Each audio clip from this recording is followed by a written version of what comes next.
Thank you, Mr. Speaker, and Congressman Miller, and everyone for joining us and being a part of this effort. You know, I think all Americans deserve and expect a government that's both accountable and effective. But I know of no Americans that deserve that more than the men and women who sacrifice and risk their lives in the service of their country. These are men and women who sometimes are away from their families for months or years at a time, who face mortal danger in the defense of our liberties and our freedoms, and the liberty and freedoms of others, who undergo tremendous sacrifices their families do when they're away.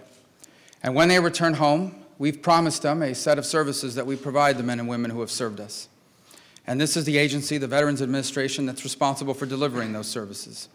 And as Congressman Miller outlined a moment ago, the vast majority of the casework we're now getting in our offices in Florida, a significant majority of the casework we're now getting, is related to Veterans Affairs and to the inability of this department to effectively and accountably deliver the services that these men and women have earned through their service to our country. What this bill does is pretty straightforward. It allows the Secretary, it allows the Secretary of the Department to be able to fire and hold accountable senior executive officials within the department, when in fact there's breakdown in accountability.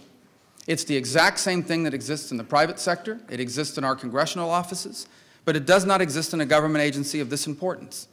Let me reiterate what's already been said. The enormous and vast majority of the 300,000 men and women who work in this agency work hard and do a great job.